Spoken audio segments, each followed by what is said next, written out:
Mr. Chair. Mr. Chair, I am going to consume my time by making a disclosure. Kahapon po, mga pasado po alas 2 ng hapon, tumawag po sa akin si former Congressman Mike Defensor. Tinanong ko po kung ano ang kailangan niya. Meron daw pong isang tao na matagal na po niya kung gustong kausapin para sa isang paglalahad ng kanyang nalalaman tungkol po sa ating iniimbestiga sa committee ito. Sabi ko, madali ba yan kasi meron kaming session, mag-uumpisa yun ng alas 3. Sandali lang ito, sabi niya, kasi nandito lang naman kami rito sa may Golden China. Ito pong restaurant malapit sa atin. Mga 5 minuto lang po siguro mararating natin. So ako po ay nagparaya at pinuntahan ko kung sino yung sinasabi niyang tao. Kasi po meron na raw po siyang draft na salaysay na kung gusto ko raw pong makita. So Mr. Chair, ako po ay nagpaunlak para makita kung talagang meron ngang ganung tao at meron nga siyang gustong isalaysay. Nakita ko po yung tao at pinabasa niya po sa akin yung isang salaysay na nakaporma na po. Binasa ko po. Yun pong salaysay na yun ay nagsasabi ng kanyang pagkalungkot at siguro pagkabahala, sabi niya, na bakit nangyayari sa ating bansa ito. At nalulungkot siya, Mr. Chair, sapagkat meron siyang partisipasyon doon eh. At nung nakita ko ang kabuuan ng kanyang salaysay, meron po siyang personal na kaalaman para ikonekta si Representative Saldico kay former Speaker Martin Romualdez. Sabi ko, hindi ako pwedeng magtagal, nabasa ko na ito, hahabol ako sa aming sesyon alas 3. Pero kung talagang ikaw ay voluntaryo mong gustong gawin yan, sang-ayon sa iyong nilalahad dito, di sige, i-finalize mo yan at gusto ko, ipanotaryo mo sapagkat hindi po pwedeng hindi notaryado yan. At kung buo ang loob mo at talagang yan ay matagal mo nang iniisip, pumunta ka ako bukas ng umaga sapagkat meron kaming pagdinig. Mr. Chair, nandito po yung tao at hawak ko po yung ilang piraso ng kanyang sinumpaang salaysay. Kung po pwede po sana natin siyang tawagin ngayon, para ngayon siya po ang mismo maglahad ng kanyang salaysay sa ating gitna. Okay, you may call him. Mr. Chair, I'm calling Mr. Orly Regala Gutesa para po humarap sa atin. Mr. Gutesa, kayo po ay umupo dito sa may gitna. Pakibigyan mo ng copy si Mr. Chair. Bigyan mo si Chair. Mr. President. Bigyan mo si Mr. President.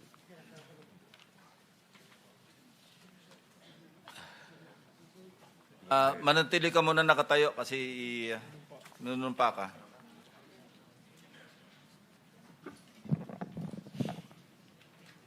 Raise your right hand. Yeah.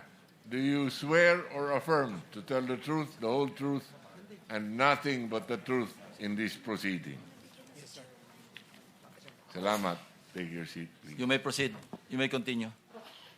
Salamat po, Mr. Chair. Mr. Gutesa, kaninang ako'y nagpapaliwanag para ipakilala kita. Narinig mo yung aking sinabi? Yes, Your Pwede mo Honor. bang i-confirm na kung ano yung sinabi ko ay yung nangyari kahapon? I confirm, Your Honor. Salamat po. At ngayon po ay hawak ko nga ang inyong sinumpaang salaysay na nung draft ito ay binasa ko. Ganun din nga po at wala namang pagbabago. At gusto ko lamang pong sabihin ninyo na mayroong pirma sa ibabaw ng pangalang Orly Regala Gutesa. Kayo po ba ang nagpirma nito? I confirm, Your Honor. At gaya po ng sinabi nyo sa akin kahapon, voluntaryo ninyong ginawa ito at wala namang namilit sa inyo. At katotohanan yan, ako nga po ay ininyayahan nyo para makita ko yung inyong salaysay. Yes, Your Honor. Ito po ay pinanotaryo ninyo. Nakikita ko rin po. Totoo po ba itong notaryong ito? Totoo po, Your Honor. Okay. Ngayon, kayo na po ang magbasa para sa ganun ay marinig po ng buong kapulungan. Pwede po niyong basahin ang inyong salaysay. Maraming salamat, Your Honor. Mr. Chair, can he proceed? He may proceed. Ako po'y nagpapasalamat sa pagkakataong ito. Sa Senate Blue Ribbon Committee, Senador Ping Lacson, sir. At sa iba pang member na nandito po. Ako po si Orly Gutisa, may asawa, nasa tamang edad, Pilipino. Makatapos makapanumpa na ngayon sa umiiral na batas ay nagsasaad at naglalahad ng gaya ng mga sumusunod. Ako po ay lumabas upang magsalita sa isyu na ito. Bilang isang dating sundalo, inaalay ko ang aking buhay para sa ating bansa. Sa pagkakataong ito, nagdesisyon akong magsalita at maglabas dahil ayokong maging masama ang kinabukasan ng aking mga anak, apo ko sa darating na panahon.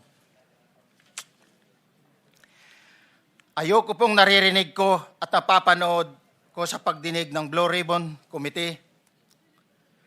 At ngayon ko po napagdugtong-dugtong yung naging partisipasyon ko po sa anomalya at korupsyon na ginawa at lumalabas sa hearing na ito.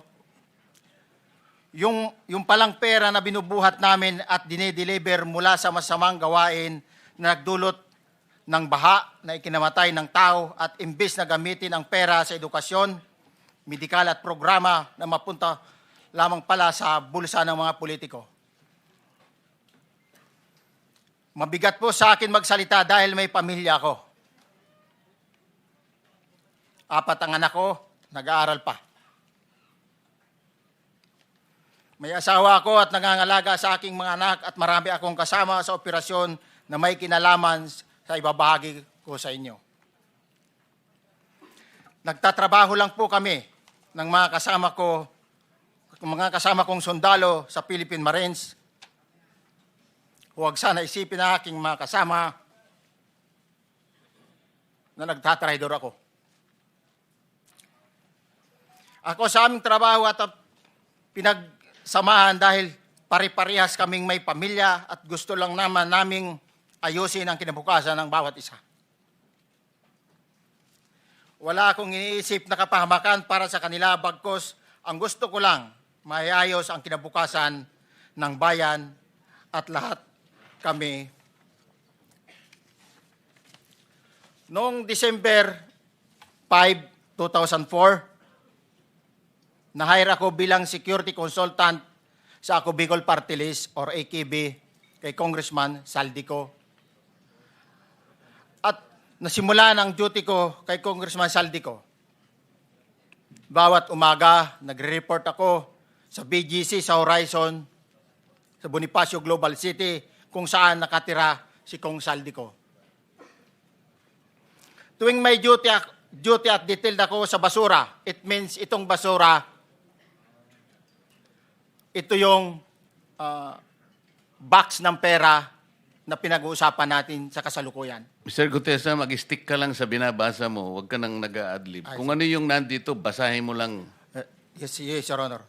Tuwing may duty detail ako sa basura, pumupunta kami sa 28 Ladybug Corner, Dragonfly, Valle Verde 6, Pasig City. Tagabuhat lang ako ng malita ng basura. Ang ibig sabihin ng basura ay malita na may lamang pera. Ang bawat malita ay may lamang humigit kumulang 48 million pesos.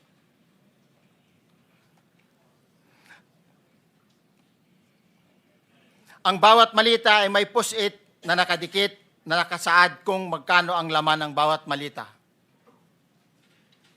Tuwing may duty detail sa basura, may pumupunta na tao na magde-deliver ng basura at nire-receive ni John Paul Estrada at Mark Tiksay. ang mga executive assistant ni Congressman Saldico at sila ang mga detailed sa mga ganyang activities. Ang mga nangyayari kapag duty kami sa basura. Kalimitang dinadala sa bahay ni Congressman Saldico sa Valle Verde 6 at tinatanggap naman ni Mark at ni Paul. Pagkatapos naming may baba ang nasabing basura, ipinapasok sa bahay ni Congressman Saldico sa Valle Verde 6 at binibilang ni Mark at ni Paul. Alam ko na ang laman ng maleta ay pera sapagkat nakita ko si Paul na binuksan ang maleta at inilabas ang laman para bilangin. Ang isang ehemplo na nagdala ng pera ay si Congressman Eric Yap ng AXIS Party List. 46 na malita ang dala niya sa bahay ni Congressman Saldico sa Valle Verde 6. Pagkatapos mabilang, isinakay namin sa mga sakyan patungo sa Horizon Residence sa Taguig. At dumiretso kami sa basement upang may baba ang nasabing basura. Bago ibaba ang nasabing basura, ito, Merong napuputol sa binabasa mo eh. Huwag kang magmadali. Huwag kang magmadali. naputol na, Ulitin mo yung paragraph 20. wala na akong, hindi ko makita na putol na siya.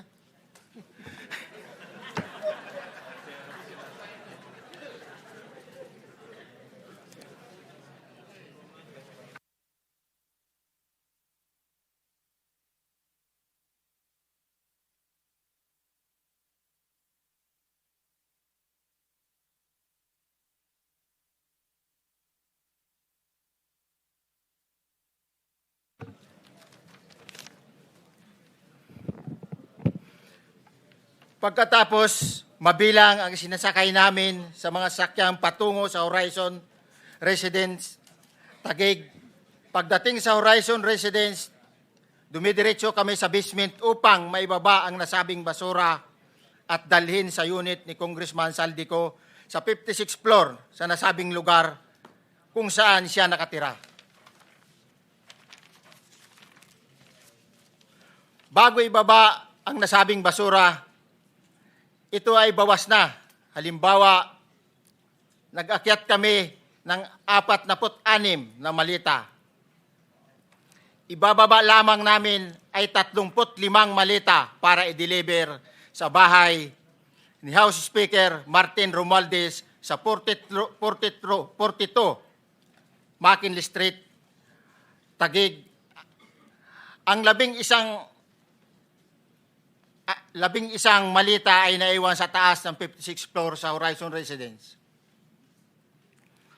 Humigit kumulang 3 beses ako mismo ang nag-deliver ng basura sa bahay ni Congressman Saldico sa Horizon Residence at sa mga bahay ni Speaker Romualdez sa 42 McKinley Street, Taguig.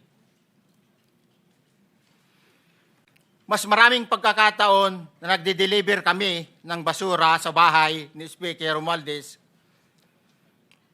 at sa bahay ni Congressman Saldico dahil iba-iba kaming mga nakadetailed na close-in, back-up at advance party na nagkakaroon ng rotation. Sa huli, ako po ay nagnanais na mapasailalim sa Witness Protection Program dahil alam ko po nanganganib ang buhay ko at ang aking pamilya sa ginawa kong paglalahad na ito. Sa katotohanan na ang lahat ay nilagdaan ko, ang salaysay na ito ay kusang loob at walang anumang pamimilit at bunsod lamang ng hangarin matulungan ang ating bansa. Ito po ay nilagdaan ko, Your Honor. Thank you, Orly. Before you proceed, meron lang ako papakitang litrato sa iyo. No? I-confirm mo, kasama na rin si Bryce, kung yan ba si Paul na binabanggit mo. I confirm, Your Honor.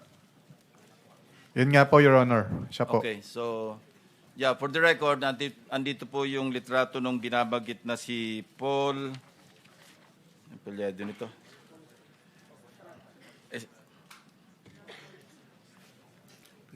John Paul Estrada, hindi ba?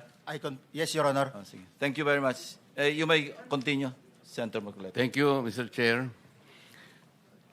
Mr. Gutesa, dito sa iyong paglalahad ay gumawa ka ng isang paghalimbawa. Inihalimbawa mo si Congressman Eric Yap, ngunit isang tagpo lang yun eh. Ikaw ay na-hire ni Representative Saldico, sabi mo rito, ay December 5, 2024 pa. Yes, Your Honor. Sa pagkakaalam mo, mga ilang beses kayong gumagawa ng bagay na ito. Ibig sabihin, yung pagdi-deliver ng pera, sa natatandaan mo, gaano kadalas ang pagdi-deliver? Kasi ang ginawa mo kanina ay isang example lang. Pwede mo bang ipaliwanag? Your Honor, minsan kasi pag-duty kami, ang actual ko na delivers talaga sa bahay ni Congressman Romualdez is 3. Tapos pag may duty kami, nagkakaroon ng detailed. Minsan namumonitor ko doon sa group chat namin, may basura tayo deliver. Minsan namumonitor ko siya is 3 times a week ang delivery doon sa Forbes, sa bahay ni Kung Romualdez. Yung pera minsan nanggagaling lang doon sa horizon sa taas, ibinababa.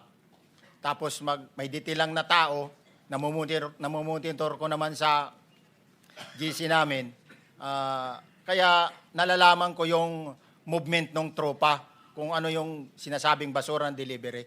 Your So Honor. yung delivery o yung movement ng tropa nagaganap average 3 times a week. 3 times a week, Your Honor.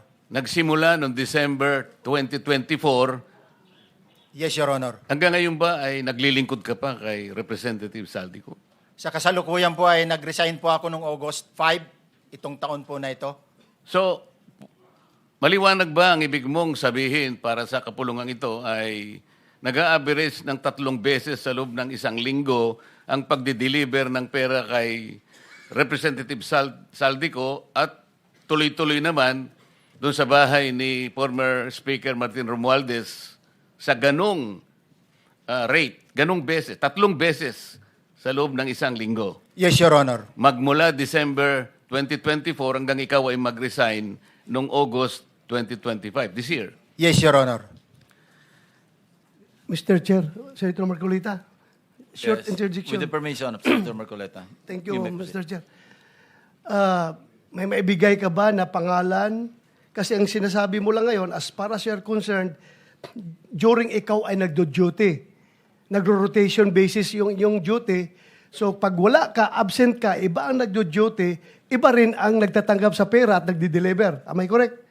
Senator De La Rosa, may I just remind you na isang follow-up. Pero kung gusto mo ituloy at pahig si Senator Marcoleta, naka-charge sa oras niya yung mga susunod na tanong. Okay? Okay lang. Okay lang. Sige, boss. Meron Nangiram lang pa naman namang- ako sa iyo. Go ahead. Meron ka pa namang 4 na minuto pa mahigit yan. Yes, sir. So, sige. Very quick lang. So, pag hindi ka duty, may ibang nag-deliver ng pera kay Saldico at kay Speaker Romualdez. Pag nangyayari yan, sir, pag hindi ako duty, may makadetail talaga sa basura na yan. Pero ang authorized lang na mag-deliver at mag-receive niyan is yung 2 tao na binanggit ko, which is John Paul Estrada and Mark Tiksay. Okay. Thank you, Mr. Chair. Thank you, Senator Marcolita.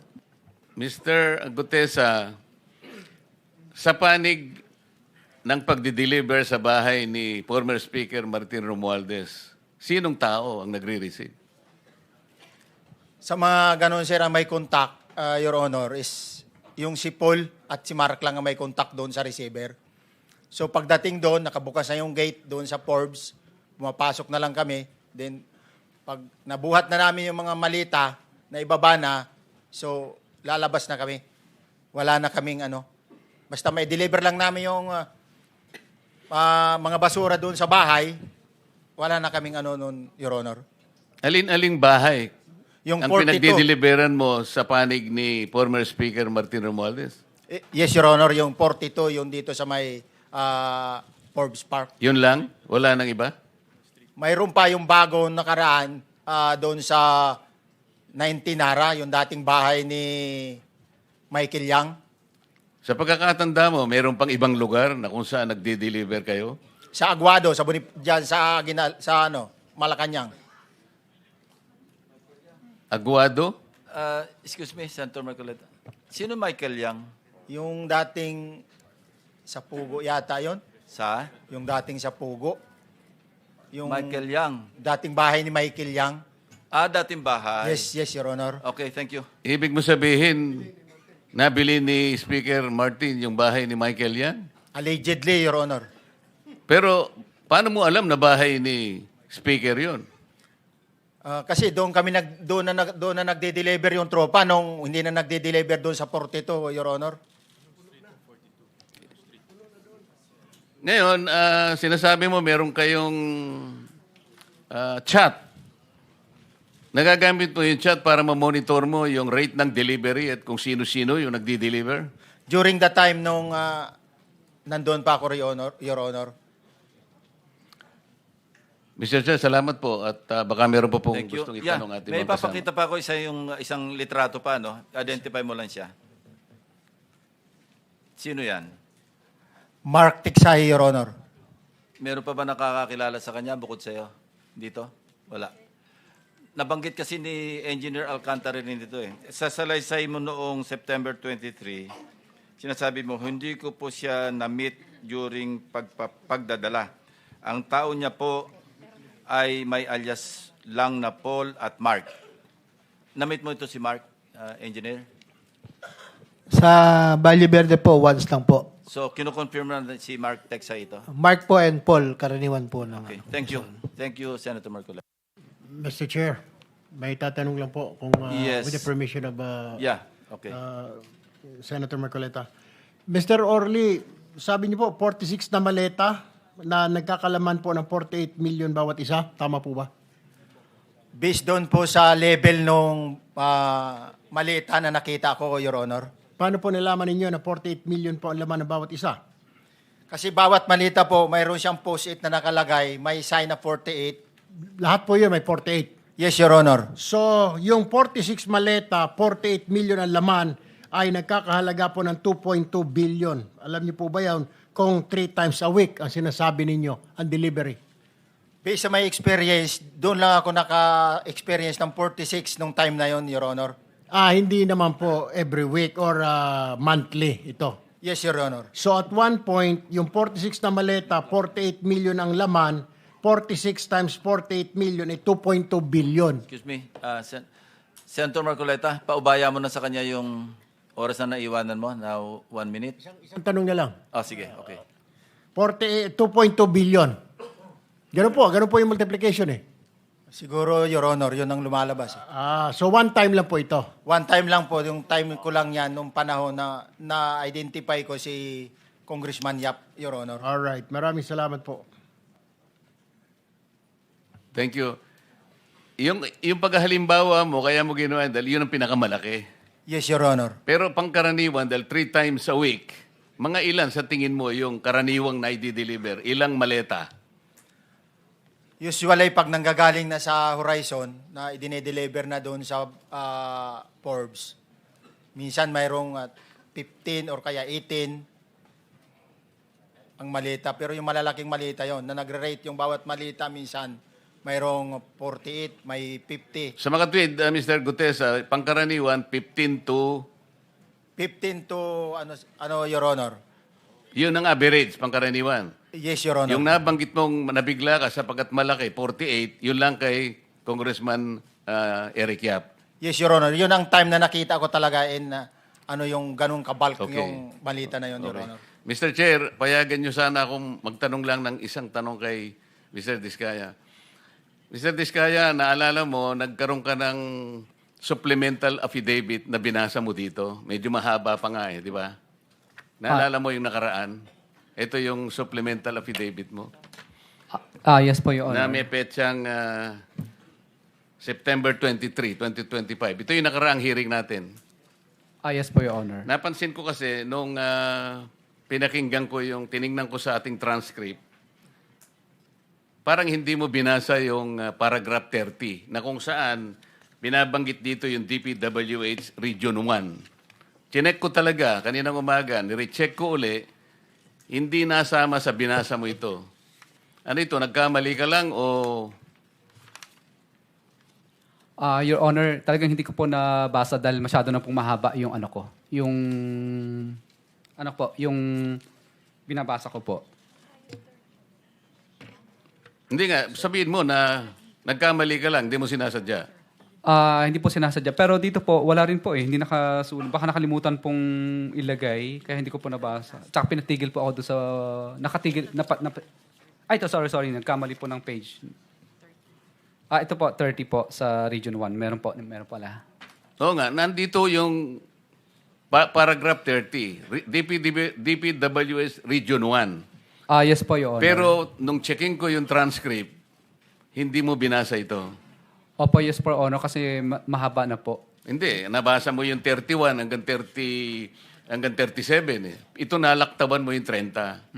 Kaya lang ako nagtataka, kaya tinatanong kita, sinadya mo ba to o nagkamali ka lang?